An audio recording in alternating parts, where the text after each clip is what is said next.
menyampaikan hasil dari makalah saya yang berjudul Penyelesaian Sengketa dalam Transaksi Keuangan yang beranggotakan saya sendiri yang duluan. Langsung saja masuk ke bab 2 pembahasan. Yang pertama itu A. Mekanisme penyelesaian sengketa keuangan secara umum. Sesuai dengan kodrat dan keberadaan manusia di tengah kehidupan sosialnya, permasalahan telah menjadi sesuatu hal yang tak pernah terlepas ketika manusia yang bersama-sama dalam kelompok sosial tersebut memiliki perbedaan atau pertentangan kepentingan, termasuk berkaitan dengan permasalahan hukum. Ketika suatu permasalahan tersebut tidak terselesaikan dan meningkat skalanya, maka dapat dikatakan terdapat suatu sengketa. Cara penyelesaian sengketa atau bisnis jika dilihat dari sudut pandang prosesnya dapat dilakukan melalui ligasi yang merupakan mekanisme penyelesaian sengketa melalui jalur pengadilan dengan menggunakan pendekatan hukum formal, atau secara non ligasi yang merupakan mekanisme penyelesaian sengketa di luar pengadilan dan tidak menggunakan pendekatan hukum formal. Dari sudut pandang pembuat keputusan dapat dilakukan secara adjudikat, yaitu mekanisme penyelesaian yang ditandai dengan kewenangan pengambilan keputusan secara konsensual atau kompromi melalui kuasi adjudikatif yang merupakan kombinasi antara unsur konsensual dan adjudikatif. Penyelesaian sengketa melalui pengadilan tunduk pada ketentuan hukum prosedur formal sebagaimana diatur dalam hukum acara perdata. Untuk memperoleh gambaran umum mengenai alternatif penyelesaian sengketa,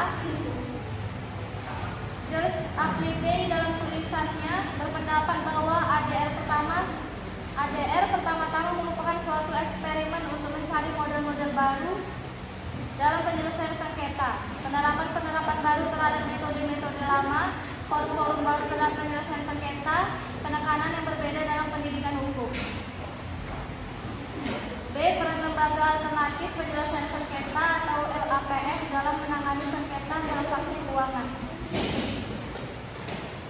Sebagai suatu tindak lanjut dalam rangka menciptakan suatu sistem penyelesaian sengketa konsumen secara sederhana, cepat, dan biaya terjangkau, maka OJK mengeluarkan peraturan Otoritas Jasa Keuangan nomor 1/POJK.07/2014 tentang lembaga alternatif penyelesaian sengketa di sektor jasa keuangan, mengamanatkan adanya suatu sistem penyelesaian sengketa terjadi di sektor jasa keuangan. Berdasarkan pada sifat keterlibatan pihak ketiga yang menangani proses penyelesaian sengketa alternatif tersebut, peranata alternatif penyelesaian sengketa dibedakan ke dalam: yang pertama mediasi, yang kedua konsiliasi, yang ketiga arbitrase. Keberadaan LAPS sebagai perwujudan dari perlindungan terhadap konsumen juga mempunyai prinsip-prinsip yang harus diterapkan. Prinsip-prinsip yang harus diterapkan LAPS sebagaimana diatur dalam POJK LAPS, yaitu yang pertama prinsip aksesibilitas, yang kedua prinsip independensi, yang ketiga prinsip keadilan, dan yang keempat prinsip efisiensi dan efektivitas. Untuk dapat masuk dalam daftar LAPS di sektor jasa keuangan, terdapat tahapan penilaian menjadi acuan kelayakan sebelum diumumkan terdaftar sebagai LAPS yang diakui oleh OJK.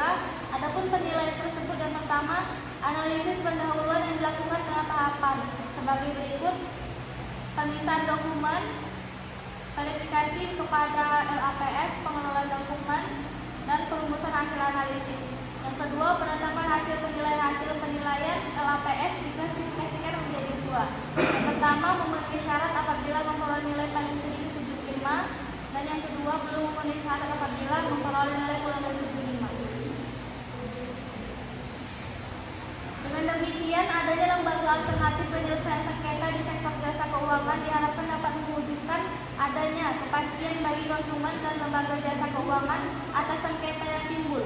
Putusan yang dihasilkan dalam penyelesaian sengketa melalui lembaga alternatif penyelesaian sengketa di sektor jasa keuangan dapat dijadikan oleh konsumen sebagai bahan pembelajaran mengenai hak dan kewajibannya. Sedangkan bagi lembaga jasa keuangan, putusan dimaksud dapat digunakan untuk menggunakan produk dan jenis layanan yang telah diterbitkan. Lembaga jasa keuangan juga akan mampu mengembangkan produk dan layanannya dengan menyesuaikan pada kemampuan dan kebutuhan konsumen. Oleh Oleh karena itu, keberadaan LAPS dalam sektor jasa keuangan sangatlah penting dalam penyelesaian sengketa-sengketa pada sektor jasa keuangan guna membantu pembangunan ekonomi tersebut. Sekianlah presentasi dari makalah saya. Jika ada kritik dan saran, dipersilakan.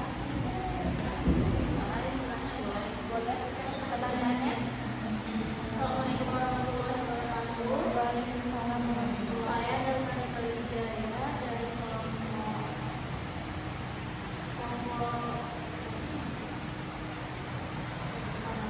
lapangan.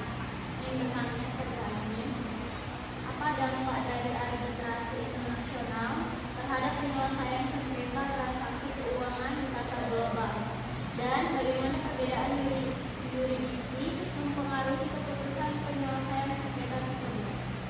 Baik, terima kasih atas pertanyaannya. Ada yang bertanya lagi? Saya akan menjawab pertanyaan dari Deltari Kawijaya. Adapun pertanyaannya itu, apa dampak dari arbitrase internasional terhadap penyelesaian sengketa transaksi keuangan di pasar global, dan bagaimana perbedaan yurisdiksi mempengaruhi keputusan penyelesaian sengketa tersebut?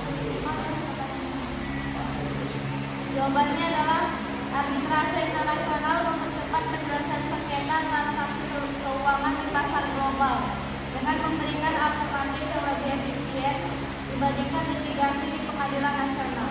Namun, perbedaan yurisdiksi dapat mempengaruhi pelaksanaan keputusan arbitrase.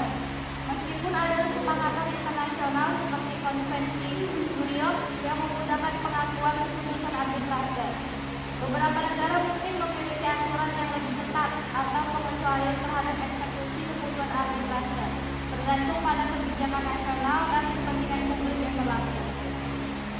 Seperti itu jawabannya dari